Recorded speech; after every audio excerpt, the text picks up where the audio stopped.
eu fiquei mais ou menos 1 ano pegando ela para estimular, e depois é que ela veio para mim, quando ela tinha 2 anos mesmo, que eu pude contribuir como mãe dela mesmo, né? Pagar convênio, procurar as coisas.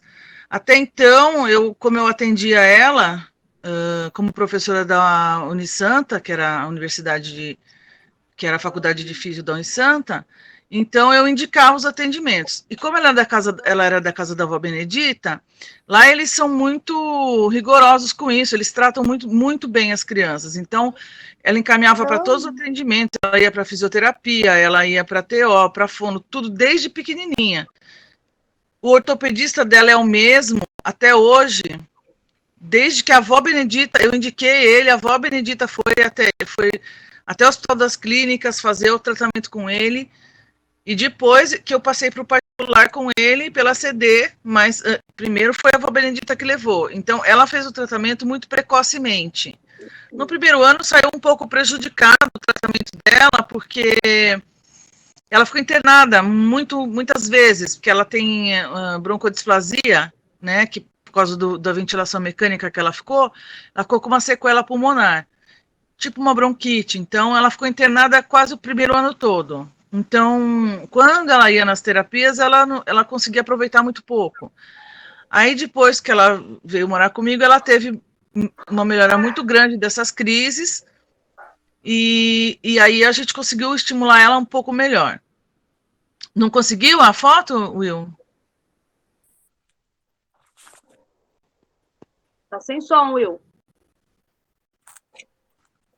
Eu mandei para ele já. Elaine, ele já vai postar. Outra coisa, Elaine, depois dá uma pinceladinha sobre Vocês estão vendo? Vocês estão vendo a fotinho? Sim. Então, sim. A primeira vez que ela conseguiu ficar em pé, sem ajuda de ninguém, assim, apoiando, né? Só apoio na parede. Parece pouco, ela ficou um tempinho assim, ela ficou um pouco de medo no começo, né? De cair e tal. Mas ela ficou, e ontem ficou de novo. Então eu mandei as fotos para as pessoas que torcem por ela e tal, né? Postei na família.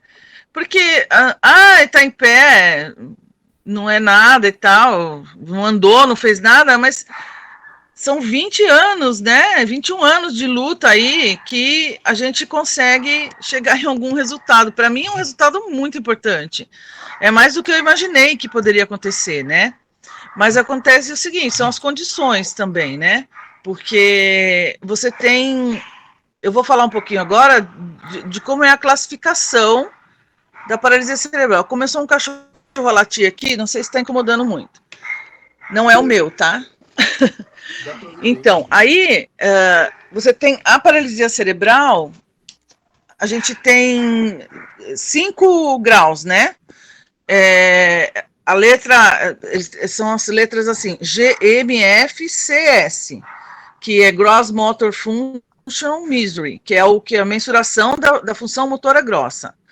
Então, isso é uma classificação, scale, né? Uma classificação da função motora grossa. É uma classificação internacional e baseada em muita pesquisa e tal. Então, são 4 tipos, GMFCS 1 a 5. A Vivi é o grau 4. O 1 é o mais leve, é aquela pessoa que tem paralisia cerebral, mas que anda, que faz tudo, né? Tem hemiplegia, pode até... Mas que é independente. Não... Aí o grau 2 é um pouquinho pior, precisa de aditamento.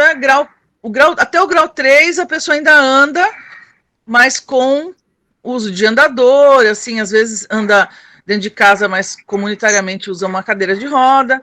E o grau 4 é a Viviane, que tem uma independência até que, assim, usa o braço, consegue tocar um pouquinho a cadeira de roda e tal. E o grau 5 não consegue ter independência nem para tocar um pouquinho a cadeira. Então, a Viviane é o grau 4. O grau 4, ele permite um pouquinho mais de evolução, né? Agora, o que acontece? Eles têm... Você tem, nessa classificação, o fisioterapeuta, né, que vai fazer a avaliação tem uma tabela por idade. Então, a gente tem uma criança de 1 ano, pode ser GMF-CS 5, 4, 3 e tal. Tem que olhar lá, né, direitinho na tabela, porque cada idade tem um jeito de avaliar. Só que dificilmente ela troca de grau 1 para grau 2, para grau 3, entendeu?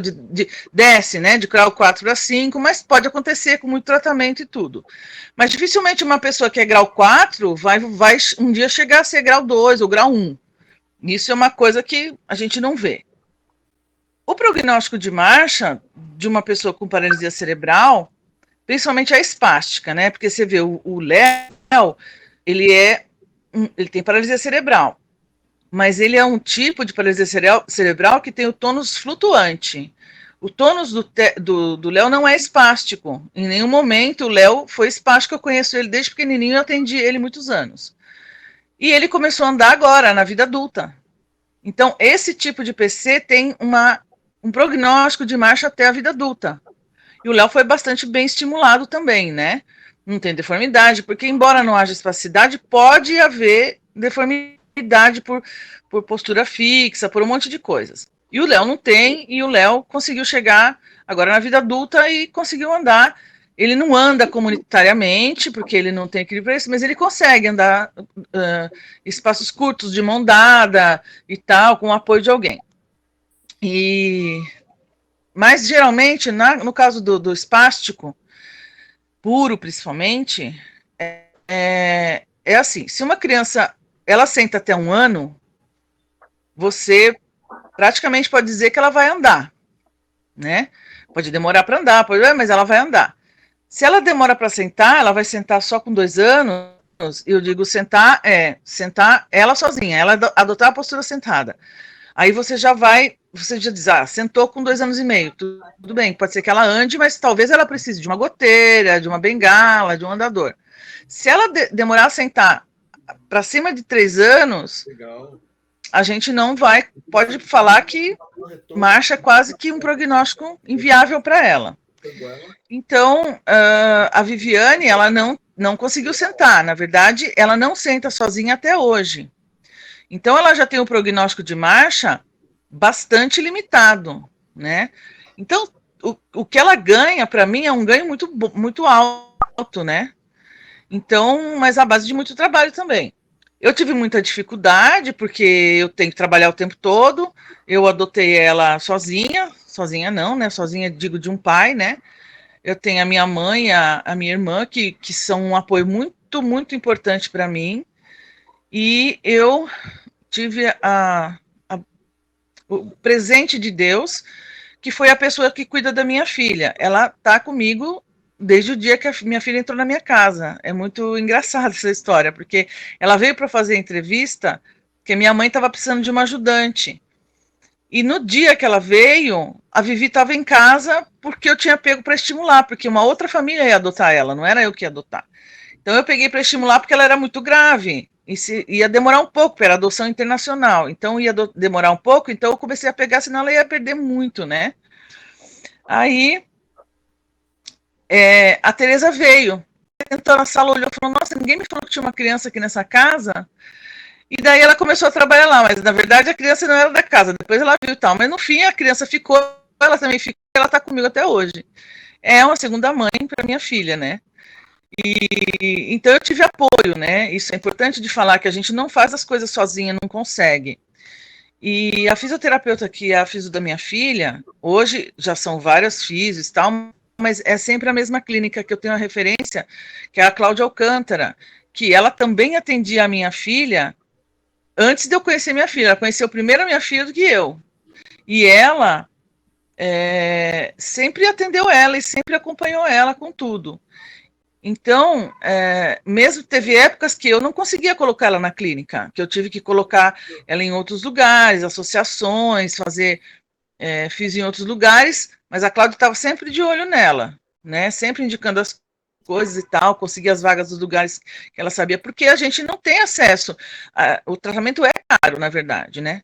Mas existem formas de você conseguir e garantir. Depois eu consegui agora recentemente, eu tenho conseguido tudo que é o tratamento que ela faz, inclusive essa roupa que ela está aí, é de um tratamento que chama TheraSuite, que é um tratamento intensivo. Eu fiz até a gaiola em casa e tudo, porque você fica em suspensa, né? Se vocês olharem lá no meu Instagram, chama Cenas de uma Vida Adaptada, tem lá todo o tratamento, tem filminho dela fazendo isso e tal, né? E faz de alguns anos para cá, de uns 3 anos para cá, a gente teve que entrar na justiça, eu consegui, através de um processo, e a gente ganhou esse processo, e então o convênio me paga isso, mas um custo de R$15 mil. Isso é a professora Luciana Lemos, que ela faz pedagogia também, né? Então, aí a Vivi tem esse prognóstico, não é que a gente fica que nem louca, meu filho vai andar, vai andar, vai andar. Tem muitas coisas importantes, né? Quando você trabalha com pacientes com limitação motora e cognitiva. São muitas multideficiências, né? Então, quando o paciente tem isso, você também tem que se preocupar em trabalhar o cognitivo e trazer uma certa independência cognitiva para a pessoa, né? Então, paralelamente à físio, TO, a fono, eu tinha que conseguir escola para ela, e o convênio não dá isso, não. Isso daí está totalmente fora do convênio, não tem... Ou você paga um colégio, e no caso da educação especial, você não tem muita gente capacitada, e se for do colégio particular, na rede particular, é pior ainda. Eu acho pior. A rede pública ainda está melhor com esse tipo de coisa do que a rede particular. Ou você vai nas entidades filantrópicas, que se preparam um pouco mais, né? A prefeitura dispõe muito pouco. A Viviane ficou muitos anos no Carmelita. E o Carmelita, apesar de ser uma escola de educação especial, para a Vivi não estava sendo bom. Assim, foi muito bom em alguns aspectos, mas para alfabetização e essas coisas mais específicas, ela tem um tipo de epilepsia que ela leva uns sustos, assim. E ela levava o susto o dia inteiro, porque tinha 8 alunos na sala, um corria para um lado, o outro tinha convulsão, o outro era autista e tal, e ela se preocupa muito com todo mundo. Então ela parava de prestar atenção, não sei o quê. Aí um dia eu falei, agora há 18 anos, ela vai embora. Eu falei, vai embora? Mas ela não está no potencial todo dela. Então eu fiz um dossiêzinho lá, com tudo que ela tinha, pedi para continuar na Seduc, a Seduc falou que não. Aí mandei um e-mail para a Secretaria de Educação, pela ouvidoria, solicitei, falei que eu não estava podendo, que eu não estava conseguindo, que a Seduc não queria. Eles me deram a resposta que a minha filha era deficiente mental grave, que já tinham feito tudo que podiam com ela, né? Bom, deficiente mental grave é complicado, né? Eu falava, caramba, não é, né? Então, não sabem nem do que estão falando, não souberam nem fazer uma avaliação dela. Aí eu entrei no Ministério Público, na Promotoria da Infância, né? A Promotoria da Infância é mais célere do que a do deficiente. Agora, ela é adulta, eu não tenho mais eu vou ter que entrar pelo deficiente, então não sei como se eles funcionam tão bem quanto a da infância.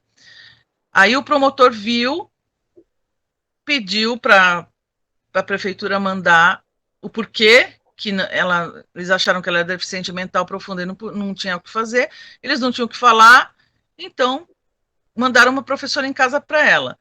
E esse ano foi a professora Carla Iso, durante 3 anos, foi muito bom para ela, melhorou muito uma série de coisas. A professora faz o trabalho conjunto com a Fono, que o convênio estava me disponibilizando, e esse ano ele brecou todos os atendimentos da Vivi, não estou conseguindo fazer fono, estou conseguindo pagar, assim, com dificuldade um pouco, porque é caro, mas eu estou conseguindo numa boa a psicóloga, mas ela não voltou a fazer TO, não voltou a fazer fono ainda, e eu estou na justiça com o convênio.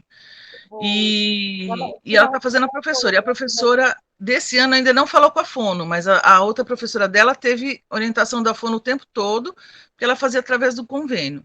Então, esse serviço da professora domiciliar que eu consegui, que eu expliquei que na sala de aula não era bom e tal, mas eles não fazem assim, tiram o aluno da aula, fazem 1 hora, meia hora, sei lá, por dia com ele isoladamente e voltam para a sala de aula. Não fazem isso, não tem serviço lá. Então, eles me deram o domicílio. Aí, no domicílio, como ela consegue ter uma concentração boa, tudo, e o ano passado eram 2h30, esse ano mudou um pouco, acho que é 1h30, 1h30, é 1h30, acho. E é muito, sim, produtivo. E também mais que 1h30, não tem condições, não tem concentração para isso, né? Mas é um trabalho muito bom, muito especializado da prefeitura, e eu não pago por isso, né? Pago os impostos, tudo é pago, né? SUS é pago, tudo é pago. Mas eu não tenho que dispor da minha renda para fazer isso, né? Então, é uma coisa que todo mundo pode fazer, né? É isso que eu falo. Eu faço um trabalho de formiguinha também com as mães que eu atendo no hospital, porque às vezes a mãe não sabe, os pais, a família não sabe do próprio direito, nem de como andar atrás desse direito. Na verdade, o governo é obrigado a fornecer isso. Você tem as esferas municipal, estadual e do governo federal. Então, a gente tem que conseguir com o município primeiro. Quando o município negar, você vai para o estado, você vai para o federal. Mas o município, ele, principalmente educação, ele é obrigado a fornecer sim. Então, não tem como, né, ele negar. E a gente tem que ir atrás do direito, porque eles se valem muito da gente dizer não, né, da gente aceitar o não. Então, eu tenho brigado um pouco aí, né, brigado no sentido de corrido atrás desses direitos, e eu consigo algumas coisas, junto ao convênio, muitas vezes, mas se não fosse junto ao convênio, eu ia tentar junto à prefeitura, tem que ter, eu oriento as mães a fazerem isso mesmo, né, e assim foi. Então, ela sempre foi acompanhada. E ela começou a falar com 15 anos, né? Eu não imaginei que ela fosse falar. Mas aí ela começou... Porque a gente... Nem a fono dela achou, porque já tinha 15 anos e tal. E aí, com todo esse acompanhamento e tal, ela começou a falar e foi aumentando o vocabulário dela. E esse último semestre, com essa professora que ela tá, que tá fazendo esse trabalho dos cubos aí, nossa... aumentou muito o vocabulário dela, né? E é engraçado que quando ela começou a falar, ela fez exatamente na sequência que a fono ensinou desde o começo. Então, você acha que jogou fora todo aquele tratamento, porque você fala, poxa, ela não falou, não absorveu nada, só que não, estava tudo guardado, né? Então, é isso que eu falo, estimular sempre vale a pena, muito. Nessa parte da linguagem, ela várias coisas a fono usou durante os anos todos, né? Que é a mesma fono pelo menos uns 17 anos. Ela usou o método da comunicação pictórica, né? PCS, que eles falam.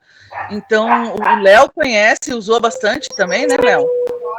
Essa comunicação pictórica, que são vários, por exemplo, eu tenho uma foto lá, quero, aí eu tenho um símbolo para quero, ir, tem outro símbolo, ao McDonald's, ele tem um McDonald's lá. Daí ele vai apontando, é um livro, ele vai apontando, eu quero do McDonald's, e você entende o que ele está falando. Hoje existe isso em tablets, existe isso em programas, né? Como é que fala? Esses negócios que baixam, aplicativos, que dá para... A Vi tem até tinha um aplicativo, mas agora ela não está precisando mais. E depois, agora, por último, elas estão trabalhando o processo das boquinhas, método das boquinhas, para fazer a alfabetização. É muito legal. E elas trabalham todas em conjunto também. Então, tem dessa semana passada, que ela começou a fazer o Tutera Suite, tem uma foto da Luciana, professora, com a Miúcha, que é a Físio, fazendo aula junto. Entendeu? A Lu falou, ai, não vou desmarcar. Não, marca junto comigo que eu quero trabalhar junto. Então, elas trabalham junto, elas têm muita interdisciplinaridade, né? Elas se trabalham em conjunto. Então, assim, durante ao longo, ela fez ecoterapia, Viviane, muitos anos, isso foi pela prefeitura. Eu nem consegui vaga para pagar particular. Então, existem muitos recursos que a gente tem que aproveitar, disponíveis mesmo para os filhos da gente, que é. E a hipoterapia nem era pelos impostos, era gratuito mesmo, porque é tudo instituição filantrópica, né? Então, fez a TeraSuite, ela fez. Eu tenho acompanhamento com ortopedista, então ela fez cirurgias de alongamento muscular, ela fez botox a vida toda, tudo orientado pela fisioterapeuta, e usou órtese, né? Ela usou tudo que foi. É que eu não consegui fotografar, porque os álbuns estão guardados, eu não tive tempo de pegar, mas eu tenho foto dos pós-operatórios dela de gesso, dela, tudo que foi pedido e foi fazendo para a gente evitar que o quadril luxasse, evitar que a coluna desviasse, cadeiras adaptadas. Ela faz cadeira com a mesma pessoa também há muito tempo, e que já sabe alinhar, já sabe o tipo de tônus que ela tem, e assim, né, sucessivamente. Eu queria saber se alguém tem alguma pergunta, se eu esqueci de falar alguma parte. Compartilhar minha alegria da minha filha. Eu dei um bom de para ela, porque ela ficou em pé. A nossa alegria, né, das nossas pequenas conquistas, que para a gente é muito grande. Maravilhosa, uma filha linda, maravilhosa, como ela não poderia deixar de ter uma mãe maravilhosa. Elaine, te amo, orgulho. Obrigada, meninas. Você sabe que Deus me deu tudo que eu precisei nas horas que eu imaginei que eu não ia conseguir, porque eu não tinha que saber como, porque quem tem que saber como é Deus. Eu nem sabia como, mas acontecia. Então, eu não posso deixar de dizer isso, né? Que minha filha tem o melhor tempo de existir. E, através disso, tudo se realizou na minha vida, né? Ter a clareza para escolher as coisas e tudo. Elaine, eu estava escutando com a minha esposa todo o depoimento aqui. Minha esposa também é pedagoga, né? E, que lindo você falando. Processo de evolução. Ela tá aqui. E juntar agora, né? A minha esposa, cara. Mas que lindo a maneira que Deus está conduzindo esse processo aí. A gente fica maravilhado, porque realmente, cara, é graça isso. É amor acima de tudo. Teu amor, teu carinho, tua luta. Como tem sido honrado isso. Cara, obrigado por dividir isso com a gente. Isso gera mais esperança no meu coração. Obrigada, de saber que, meu Deus, como é lindo. Eu tô maravilhado, sem palavras. Ai, que maravilha. Maravilhoso. Gente, vamos deixar o Léo falar um pouquinho, que ele está quase tendo um parto, gente. Fala, Léo. Fala, Léo. Eu. Fala, Léo. Fala. Eu tenho uma pergunta para Ana. Como que vocês conheceram o trabalho